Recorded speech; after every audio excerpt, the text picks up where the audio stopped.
Welcome back into the Sports Source. This segment of our program brought to you by Calhoun's. Missouri is a 3:30 CBS game of all things next Saturday. That means you need to do your tailgating with a Feed 5 or Feed 10 family pack from Calhoun's. Looky right here. That's what that is right there. It comes with the pork, the sauce, the beans, the slaw, the plates, the utensils, the napkins, all prepackaged in a handy-dandy carry case. Do your tailgating with Calhoun's and their Feed 5 family pack or their Feed 10 family pack. Give them a call this week. Line it up for Saturday or any other time. Holidays coming up. Who wants to cook? Calhoun's. All right. Gentlemen, want to welcome in Mike Strange here. Want to welcome in Chuck Cavaleris down there. Tennessee has had its two best days of the year on offense without Jalen Hurd. And since he left the team, the Vols have appeared to have more fun the last couple of weeks, be more focused. There's no more of that lethargy we talked about earlier. Is it safe to say at this point the chemistry is now fixed? Well, it's certainly a lot better, isn't it? I mean, I don't know if you can say it's fixed, but you could say that, but we know it's definitely better. You can just tell from the actions on the sideline and on the field. I think it is. Go ahead, Mike. All evidence suggests that it is fixed. I mean, what could you point to that you would say it's still there's this festering thing going on? I don't see it. I think it's fixed. I think there's a player on the team that may be an issue, but I think there's a difference in a star player is having some issues and being discontent as opposed to a backup who's never really played.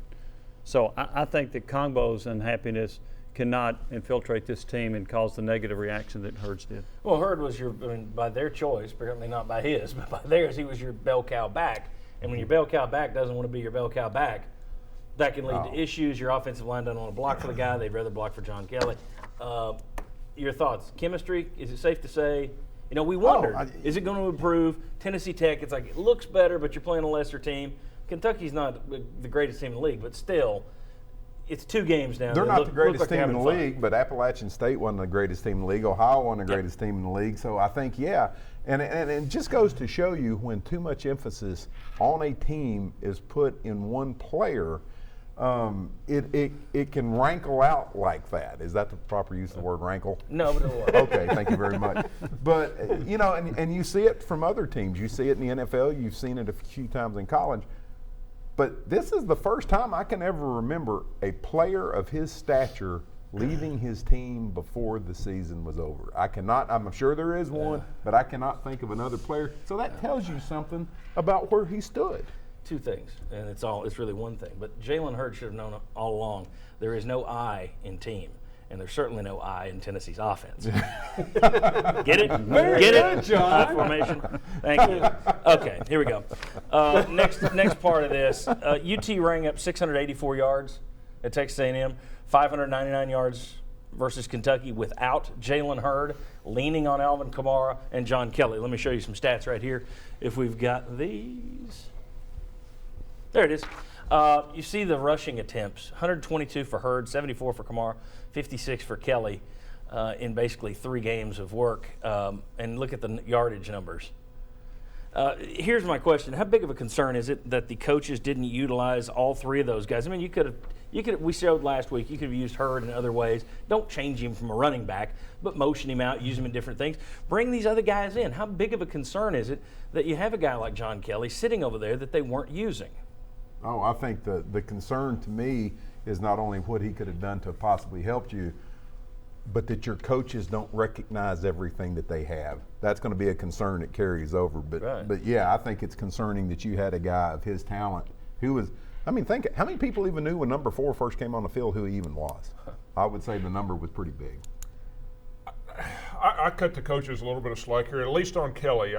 The first half of the season, I thought Kamara should have been touching the ball more. Well, I'm saying both of those. I can see where it's hard to have enough snaps to get 3 guys in there, especially when you were having some 3 and outs and weren't running up the numbers. No, it's obvious. Look at it. You can even look at Hurd's production on first down. It wasn't that good. You should have given him a reason to transfer by playing these other guys more and seeing what they could do. It's obvious, isn't it? I kind of go with Mike a little bit, though, because these coaches are basing it on what they saw the last 2 years.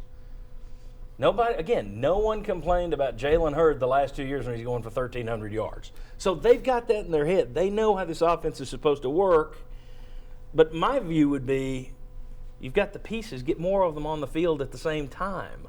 You've had Jason Kroom early in the year. You had Jason Kroom out there a lot. Okay, I take Kroom off the field. I put Kamara and Kelly in the backfield. I put Hurd out there at tight end. To me, it looks like you've got weapons you could have been rotating in on occasion. You don't have to yank a guy out of the offense and never playing him again. I'm just saying, couldn't you have taken advantage of your weapons and used them? It comes back to we do what we do. And I think coaches that do what we do have a tendency at some point to sort of hit the wall. And sometimes when you do, you end up stepping in it. Well, how many times have we seen coaches be too stubborn for their own good? I mean, it took an injury to get these guys on the field. Or with Kamara, you're wondering, why isn't he getting more touches, 10 or 12 a game, starting now? I mean, that's not asking too much, is it? Well, we started talking about that at Appalachian State. Yes. Why Well, do we you talked get the about it ball last more? year, Yeah. actually. That was a bigger issue to me, the one about why wasn't Kamara getting more touches earlier. I thought he should have. And they played him in the slot very seldom. I think they could have. He's fast enough to use on a speed sweep as well. That to me was a bigger issue. But there was nothing wrong with putting Kamara in the slot and having Hurd and Kelly in the backfield at the same time too. I don't think they use their weapons as well as they could have, but in particular with Kamara earlier. Yeah, you could have moved guys around. I said it last week, and it applies here the more you watch it.